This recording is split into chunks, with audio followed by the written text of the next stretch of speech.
Prezados amigos, dando continuidade à nossa temática, cabe-nos refletirmos um pouco acerca da doença de Alzheimer. Mas antes disso, gostaria de dizer para o Décio que o cãozinho aquele, ele estava rezando, eu conheço ele. Porque ele é espírita, aquele cão. A doença de Alzheimer é uma doença que foi descrita há mais de 100 anos. O ano passado completou 100 anos que o Dr. Alois Alzheimer, um neurologista alemão, examinando uma paciente de nome Auguste D., percebeu no exame anatomopatológico do seu cérebro, pós-morte, obviamente, algumas lesões que ele, posteriormente vamos mostrá-las, conseguiu identificar como sendo específicas. E mais adiante, essas alterações receberam por parte dos seus amigos médicos, em homenagem a ele, o nome de doença de Alzheimer. A doença de Alzheimer não é, embora seja a mais comum ultimamente sendo falada, ela não é a mais comum das demências. As demências mais comuns são as vasculares. São aquelas que surgem decorrentes de alterações da vascularização cerebral e que, por conta disso, podem e devem ser monitorizadas desde os cuidados médicos durante a vida para que a nossa perfusão cerebral seja satisfatória. Mas no caso da doença de Alzheimer, nós vamos encontrar a seguinte definição, que ela é uma afecção neurodegenerativa, progressiva e irreversível, de aparecimento insidioso, que acarreta perda de memória e diversos distúrbios cognitivos. Ela vai se insinuando, por definição, de forma insidiosa, de forma lenta. A doença de Alzheimer não é uma doença que surge da noite para o dia. O que vai se apresentar, normalmente, são falhas de memórias, além da perda de outras características que são frequentes e presentes nessa patologia. Ao lado, nós temos um livro de umas autoras brasileiras, que me pareceu muito interessante, de nome Você Não Está Sozinho, e logo abaixo diz, ela não sabe que eu sou sua filha, mas eu sei que ela é minha mãe. Essa postura, que já vem impressa na capa dessa obra, me parece que representa bem uma postura digna por parte daqueles que sofrem junto à pessoa que possui o mal de Alzheimer, que é a postura da família.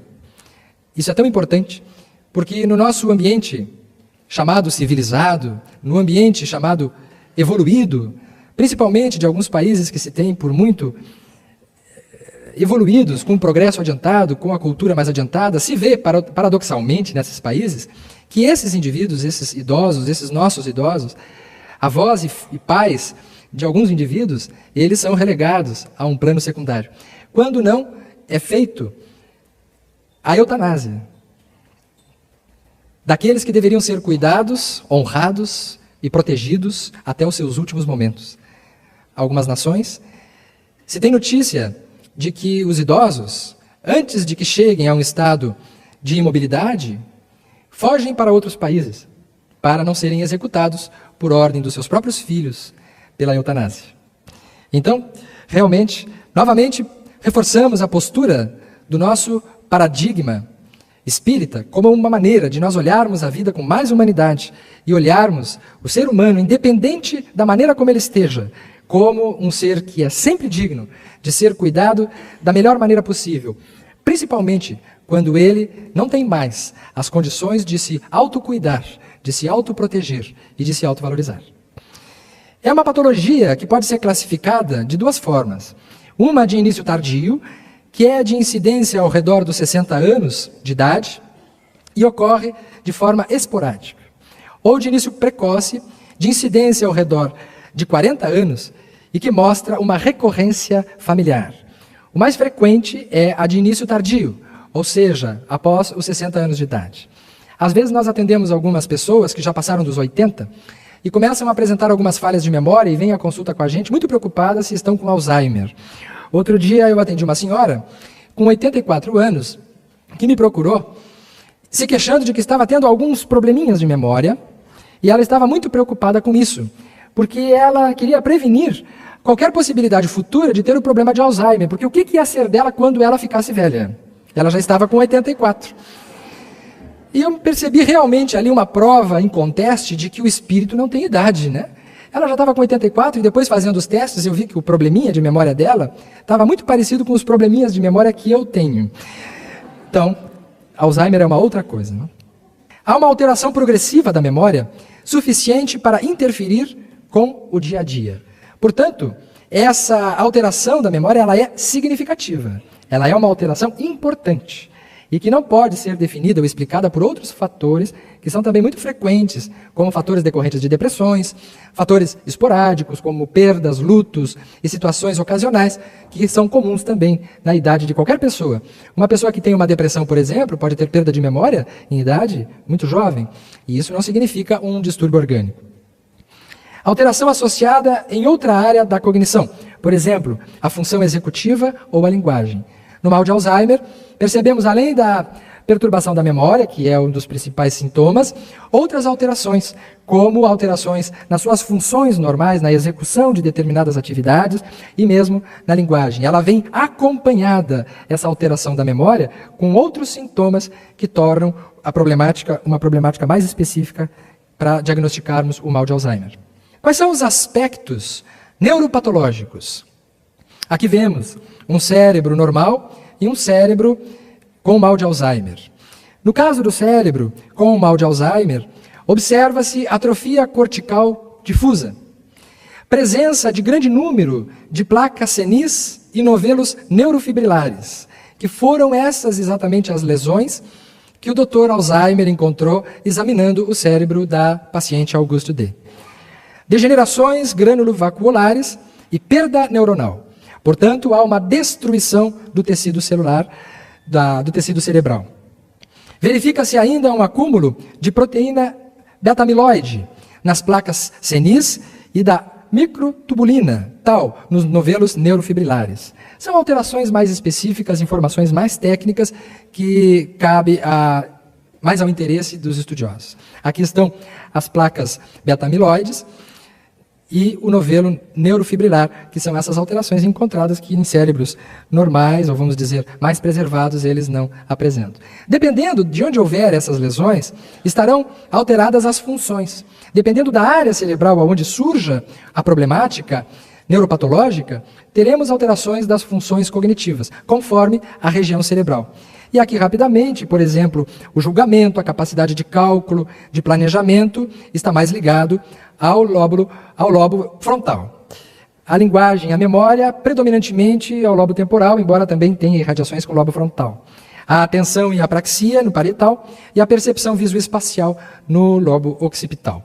Então, muitas vezes, no próprio exame clínico, na própria avaliação, na própria anamnese, quando vamos colher a história, nós já temos uma ideia de qual a área cerebral que está mais afetada pelos sintomas, pelos sinais que a pessoa irá apresentar e estará sendo relatado na consulta. Quais são as hipóteses etiológicas, as hipóteses de origem, do estudo da origem da doença? O que sabemos, sob o ponto de vista científico, convencional e válido, é que o fator genético é considerado atualmente como preponderante na etiopatogenia da doença de Alzheimer, entre diversos fatores relacionados.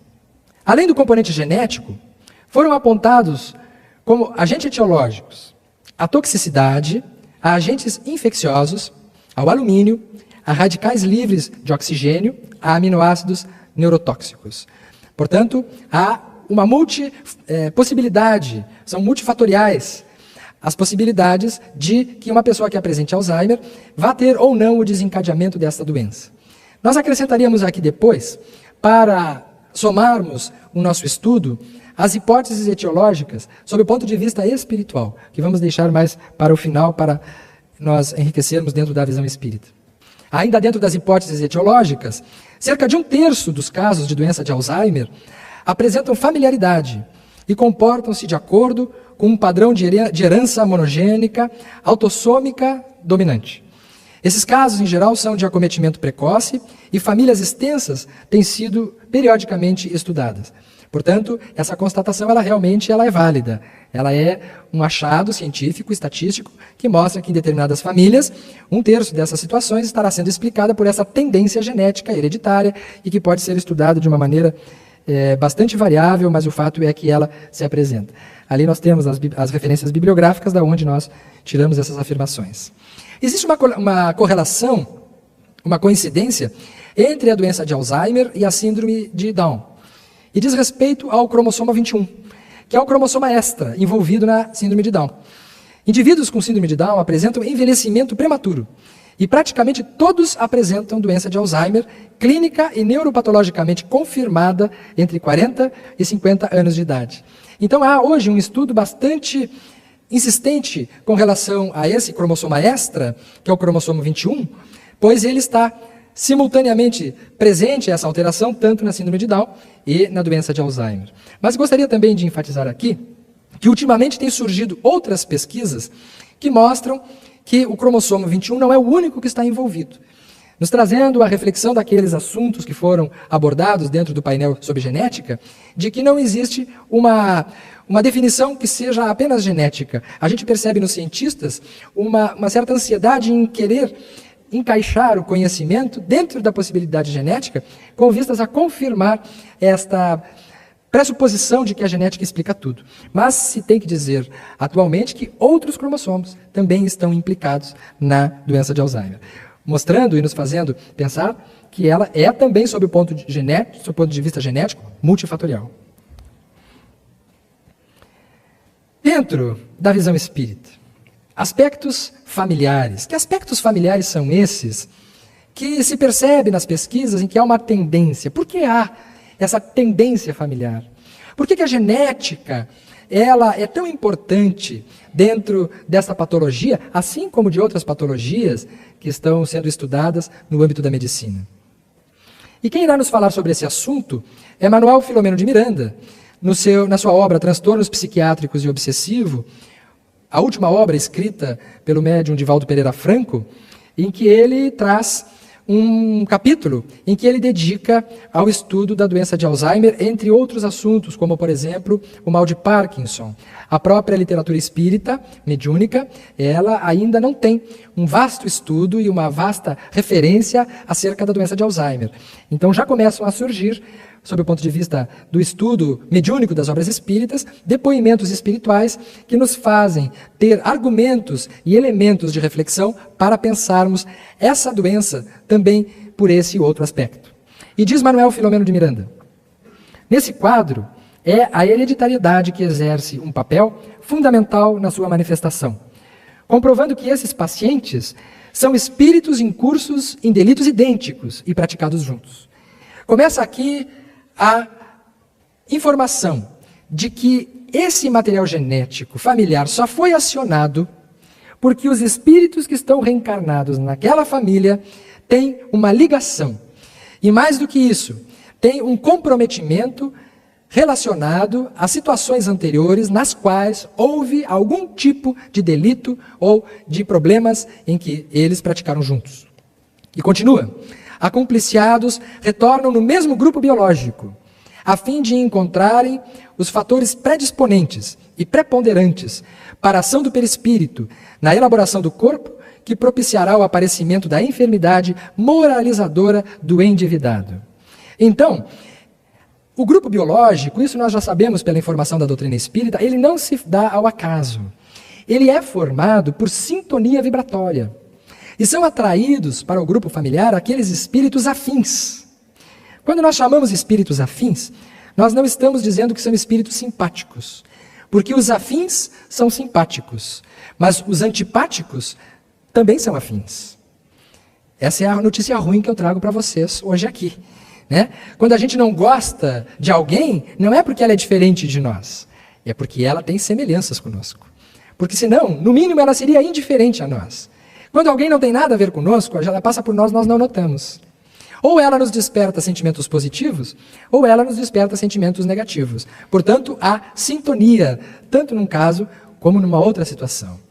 Seguindo a linha de raciocínio do nosso Alberto Almeida, quando alguma coisa mexe conosco, nós não temos que olhar para fora, nós temos que olhar para dentro. Os nossos dedos mostram isso. Toda vez que nós apontamos para alguém, nós temos um dedo apontando para fora e 3 apontando para nós. Isso retirando o polegar que fica para cima, que normalmente dá uma voltinha e cai na cabeça. Então sempre é importante nós fazermos uma autoavaliação. E no contexto da reencarnação, na família, quando nós reencarnamos, nós nos reunimos conforme os grupos de necessidades reencarnatórias, de similitudes, de ligações, de vinculações. É nesse aspecto que a família, ela tem um papel preponderante. E é por isso que nós reforçamos a ideia de que o familiar, ele acaba se comprometendo muito mais quando ele não quer se envolver com o seu parente, com a sua mãe, com o seu pai, com o seu avô, naquele momento, porque é exatamente naquele momento que mais precisa acontecer aquela ligação afetiva, porque esse é o momento principal da prova. Esse é o momento principal do resgate. É naquele instante exatamente de dor, de dificuldades, que estará sendo equacionado, direcionado à resolução de antigos conflitos, de antigos delitos, de antigas situações que foram criadas juntas. A prova, ou a expiação, no caso, para a pessoa que tem Alzheimer, ela não é uma expiação apenas para ela, mas ela poderá ser uma expiação ou uma prova para os familiares. E, às vezes, é principalmente para os familiares. Porque dependendo do grau, da extensão do acometimento da doença de Alzheimer, o doente, naquele momento, poderá estar, e algumas referências espirituais nos dão algum tipo de informação nesse sentido, o espírito muitas vezes ele já está em processo de desencarnação. Os laços que ligam o espírito ao corpo físico já estão se desatando. Muita gente diz que gostaria de morrer de repente. Tem gente que diz assim, que gostaria de morrer do coração e de preferência dormindo, que é para não ver, né? Para não notar. Porque aí quando acorda, está morto. Já, né? Parece que é melhor. Os espíritos dizem que não, que o melhor é exatamente o desencarne com doenças prolongadas, com processo de envelhecimento, seja ele qual for. Porque assim como o nosso nascimento, ele precisa de um tempo mínimo para se dar na reencarnação, no caso, os 270 dias, em torno de 9 meses de gestação, aonde nós vamos fazendo uma ligação célula a célula, sistemas a sistemas, o nosso sistema vai se desenvolvendo de forma complexa, também o desencarne ideal, levando em conta sempre, via de regra, porque o que vai determinar o tipo de desencarne é preponderantemente o nível evolutivo do indivíduo, mas, via de regra, o melhor desencarne é aquele que é feito também de uma maneira gradativa, de uma maneira gradual, de forma que o espírito possa ir se desligando do corpo físico, tal qual a maneira como foi se ligando ao corpo físico por ocasião do nascimento. Interessante, né? Uma coisa que a gente tem o hábito de dizer, né? Porque nós temos a ideia de que nós desencarnamos, de que nós morremos, de que o processo de enterro, vamos dizer assim, é quando nós saímos do nosso corpo físico. E se nós olharmos pela visão espírita, nós vamos ver que nós poderíamos enxergar diferente isso, né? Porque se o nosso planeta se chama Terra, quando nós saímos da Terra, porque nós somos o espírito, o que fica é o corpo físico. Nós sendo o espírito, nós então não estamos sendo enterrados, nós estamos sendo desenterrados, pois nós estamos saindo do planeta Terra, não é isso? E assim, como nós nascemos no plano físico, nós estamos sendo enterrados. Portanto, a partir de hoje, quando vocês forem a um velório, ao enterro de uma pessoa e perguntarem para vocês, onde é que vocês estão indo? Vocês digam, eu estou indo ao desenterro do fulano. E quando lhes perguntarem, quando estiverem indo numa maternidade, tiver nascido uma criança e perguntarem, onde é que vocês estão indo? Eu estou indo para ver o nascimento de mais um enterradinho. Nasceu mais um enterradinho, que nem eu. Quando nós estamos na Terra, nós estamos enterrados. Quando nós saímos da Terra, nós estaremos desenterrados, desencarnados. Estaremos fora do ambiente físico. Então, a doença de Alzheimer, embora não seja uma doença potencialmente, clinicamente diríamos, de desencarne, ela é uma patologia de desacoplamento. Vai havendo um desligamento gradual. E esse alheiamento, essas falhas de memória, esse desligamento dos estados cognitivos, eles são já o prenúncio de um desligamento que já está se efetuando. Muitos dos delírios, das chamadas alucinações, daquelas conversas solitárias do idoso com seres imaginários, são, em muitas dessas situações, não em todas, pois que os delírios e as alucinações também existem, elas são produtos também do cérebro, mas muitas das vezes elas são processos mediúnicos. Ela estará realmente conversando com o avô, com a avó, com a mãe, com o pai, com o irmão que já desencarnou. E ela fala vivamente, porque ela já estará parcialmente desligada do corpo físico e pelo campo espiritual ela estará em contato com essas entidades espirituais familiares e assim dialogando já com aqueles que serão os seus familiares em que ele vai se encontrar brevemente. Isso nos leva a pensar que em muitas das vezes a prova maior está para os familiares, para aqueles que ficam, para aqueles que têm que cuidar. E esta é uma grande oportunidade das pessoas que aqui permanecem, de crescermos espiritualmente, toda vez que tivermos no nosso lar alguém com uma patologia como essa. Diz-nos André Luiz, em Missionários da Luz, e neste final de semana foi um banquete de André Luiz, a medicina humana será muito diferente no futuro, quando a ciência puder compreender a extensão e complexidade dos fatores mentais no campo das moléstias do corpo físico. Já temos visto isso. A importância dos fatores emocionais, dos fatores mentais, na formação da patologia orgânica. Muito raramente não se encontram as afecções diretamente relacionadas com o psiquismo. Todos os órgãos são subordinados à ascendência moral. É por isso que na nossa obra, Leis Morais de Saúde Mental, nós procuramos dar uma ênfase na questão do desenvolvimento das qualidades morais, porque ainda nos dias de hoje não se fala nisso. Hoje em dia se fala muito em controle alimentar, se fala muito em vida saudável, se fala muito em atividade física, se fala muito em consultas médicas precoces, se fala muito em alimentação que seja o mais saudável possível, as medicações como profilaxia, e tudo isso está muito bem. Mas ao que a medicina ainda não chegou, é que o desenvolvimento das nossas qualidades morais, ela estará agindo diretamente na saúde também.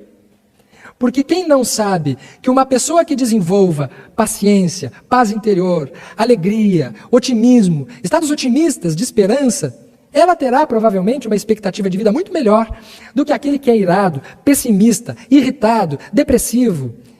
Comprovadamente nós não precisamos de estatística para tudo. O que nós caímos hoje é num dogmatismo científico que é tal qual o dogmatismo religioso de alguns séculos. Para nós sabermos o que nós já sabemos, precisa de pesquisa científica. Tem certas coisas que nós não precisamos esperar as pesquisas científicas para termos certeza daquilo que todo mundo já sabe.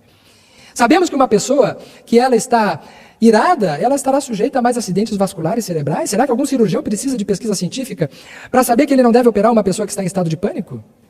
Claro que ele não precisa de pesquisa. Ele sabe que a vascularização está aumentada, o risco de acidentes cirúrgicos é muito maior. Então, o que André Luiz antecipa a ciência aqui em Missionários da Luz é uma informação que ainda não foi colocada no terreno da ciência. As leis morais, o desenvolvimento das nossas qualidades, das nossas virtudes, estará desenvolvendo saúde. O problema nosso é que nós queremos a saúde para esta semana. No máximo, para a semana que vem. E esse desenvolvimento moral, muitas vezes, ele apresentará resultados, não é na semana que vem, nem no mês que vem, nem no ano que vem. Às vezes, é na encarnação que vem. Porque foram esses mesmos acidentes morais que criaram as doenças. Foram esses mesmos danos éticos que geraram a doença de Alzheimer. E é por isso que nós encontramos, mesmo nas lides espíritas, encontramos pessoas de imenso valor, trabalhadores que se dedicam ao bem e que têm Alzheimer. Porque ela não estará respondendo apenas pelo que construiu nesta vida. Ela estará herdando dela mesma aquilo que ela construiu nas outras existências. E nós não temos esse dado, essa equação do que vai predominar mais. Mas uma coisa é certa, que a pessoa que está desenvolvendo valores morais nessa encarnação, se porventura ela ainda tiver doenças como a doença de Alzheimer, esta será uma doença final. Aquela que ela estará deixando para trás, o resíduo de todos os seus contingentes de graves falhas do passado que ficarão para trás com a matéria. E ela estará construindo uma realidade perispiritual que lhe conferirá, em futuro muito próximo, a condição de espírito saudável. A grande verdade é que mesmo aquele que está aqui, doente, se ele exercitou as virtudes, a sua doença, ela é o momento final de um tratamento que está expirando. É o caso da doença ser uma espécie de terapia. Porque existem certas terapias que tentam solucionar os problemas que são verdadeiras doenças. E existem doenças que são verdadeiras terapias. Essa visão dinâmica, essa visão ampla, Essa visão holística, essa visão espírita é que nós queremos trazer aos colegas da ciência para cogitarem essa possibilidade como uma possibilidade válida ao estudo dos grandes avanços que nós já temos no campo da medicina. Portanto, matrizes espirituais. Nossas disposições, André Luiz, no livro Ação e Reação. Nossas disposições para com essa ou aquela enfermidade no corpo terrestre representam zonas de atração magnética que dizem de nossas dívidas, diante das leis eternas, exteriorizando-nos as deficiências do espírito. Então ele nos confirma que são exteriorizações. Aquilo poderá estar sendo desencadeado por fatores genéticos, por facilitadores de predisposição genética, por fatores tóxicos, por fatores que sejam. Mas quem traz a zona de atração magnética, quem traz o comprometimento gravado nas suas entranhas, é o espírito desencarnado. E gostaria também de dizer para vocês que muitas dessas patologias e muitas das nossas dificuldades mentais relacionadas à memória, relacionadas à concentração, relacionadas às doenças mentais em geral, como a depressão, como a síndrome do pânico e etc., elas se devem a um ritmo demasiadamente acelerado de velocidade excessiva que nós temos na nossa vida atual, da nossa sociedade atual. Até bem pouco tempo atrás, para nós levarmos a nossa vida de uma maneira normal, nós tínhamos muito mais tempo para resolver muito menos situações que nos surgem. Hoje nós temos muito menos tempo para resolvermos muito mais situações que nos chegam em grande velocidade. Os veículos de comunicação, os veículos de transporte, ao mesmo tempo que nos conferiram progresso, nos conferiram ansiedade. Porque mentalmente, sob o ponto de vista emocional, nós não temos uma capacidade de metabolizar todos esses fatos da mesma forma que desejaríamos. A não ser que nós já tivéssemos desenvolvido as nossas capacidades morais. A humanidade já chegou a um ponto de desenvolvimento intelectual que merece. Mas como não desenvolveu as capacidades morais ainda, nós não temos como acompanhar o ritmo a que nós já estamos sujeitos e a que nós já estamos vivendo no nosso momento evolutivo. É por causa da nossa pouca evolução que nós ainda não acionamos as áreas nobres do nosso cérebro, como vamos ver a seguir nos nossos lóbulos frontais, que é onde estão as áreas virgens, aonde estão as nossas potencialidades maiores e que somente a golpes de esforço interior e de desenvolvimento moral é que estaremos acionando.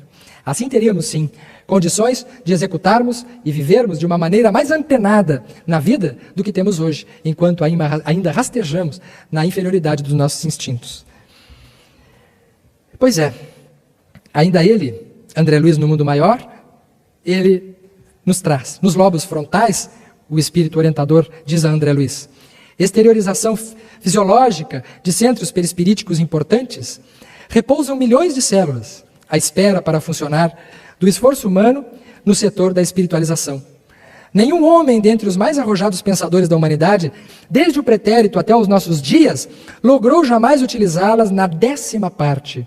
É por isso que se diz que nós usamos no máximo, e quando usamos bem, apenas 1/10 do nosso cérebro. São forças de um campo virgem, que a alma conquistará não somente em continuidade evolutiva, senão também a golpes de autoeducação, de aprimoramento moral e de elevação sublime. Então André Luiz nos explica claramente, através dessa manifestação, que os nossos esforços de desenvolvermos as nossas qualidades morais, a nossa reforma interior, o desenvolvimento das nossas virtudes, não são assuntos meramente religiosos. Para nós praticarmos nos finais de semana, são assuntos que nós temos que trabalhar no nosso dia a dia.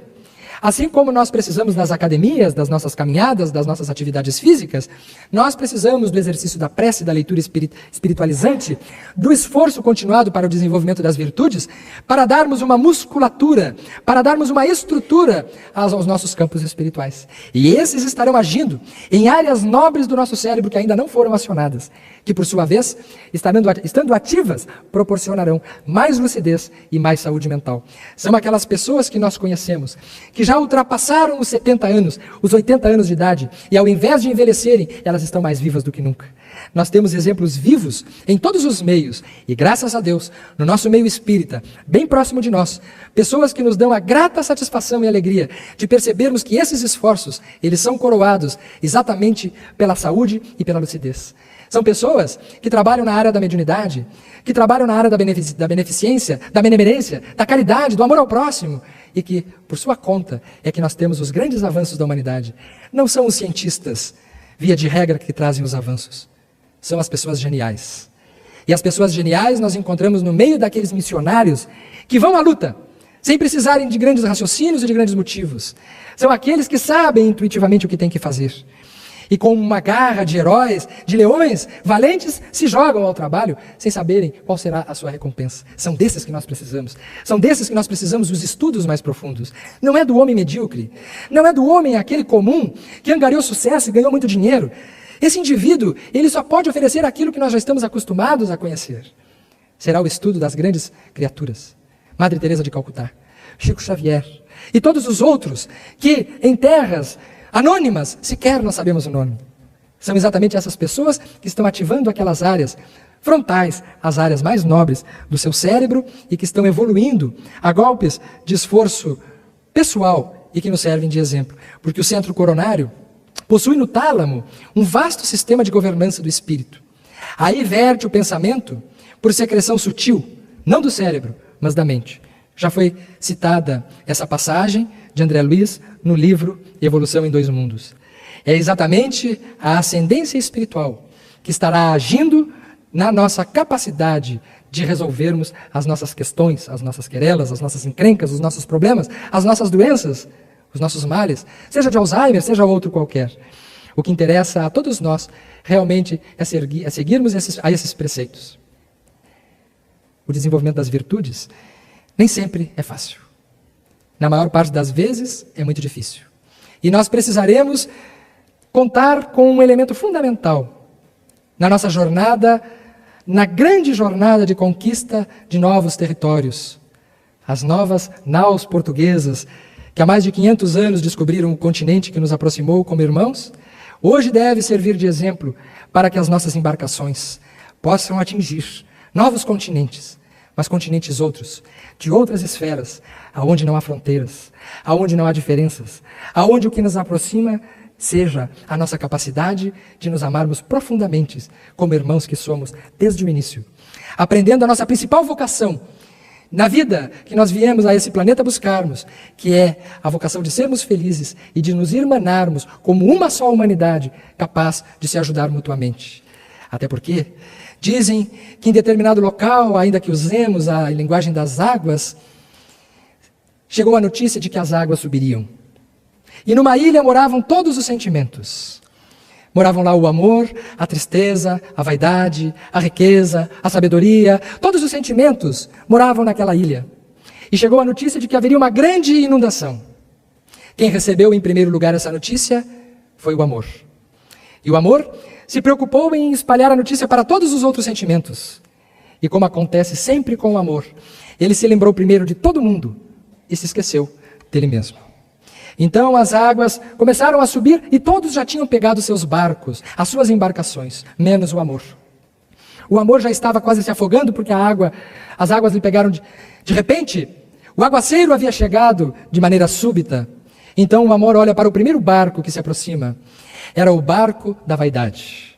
O amor olha para a vaidade e diz: vaidade, vaidade, me leva contigo. No teu barco, a vaidade olha para o amor e diz: ah, amor, olha para o meu barco é um barco limpo, é um barco lindo. Tu estás todo molhado, tu vais sujar o meu barco, eu sinto muito, amor, mas eu não posso te levar. E foi embora. Foi quando veio então o segundo barco. Era o barco da riqueza, era aquele barco rico, cheio de ouro, cheio de prata. Então o amor olha para o barco da riqueza e diz: riqueza, riqueza, me leva contigo. Ah, amor, olha para o meu barco está cheio de ouro, está cheio de prata. Tu não cabes dentro do meu barco. E foi embora. E é o que a riqueza não sabe, é que se tivesse levado o amor com ela, ela se transformaria em prosperidade. Assim como a vaidade teria deixado de ser vaidade e se transformaria em autoestima. Veio então o terceiro barco, era o barco da tristeza. O amor olha para a tristeza e diz: tristeza, tristeza, me leva contigo. E a tristeza olha para o amor e diz: ah, amor, eu estou tão triste, mas tão triste, que eu prefiro ir sozinha. E a tristeza não sabe que ela só é triste porque ela é sozinha. E foi embora. Foi quando veio o quarto barco. Era o barco da alegria. Alegria, alegria, me leva contigo. Mas a alegria estava tão alegre que nem viu o amor. E passou ao largo e foi embora. Então foi a vez do amor se entristecer. Ele já estava quase se afogando, já tendo perdido praticamente a sua esperança, quando se aproxima um pequeno barco, com um velhinho dentro. era um ancião. E aquele velhinho, naquela pequena embarcação, ele estende o braço e diz: amor, vem que eu te levo comigo. O amor, num último esforço, se joga para dentro do barquinho e adormece profundamente. Quando ele acorda, aquele barquinho, da forma que chegou, já tinha ido embora. Então ele fica com uma imensa curiosidade de saber quem era aquele velhinho dentro daquele pequeno barco.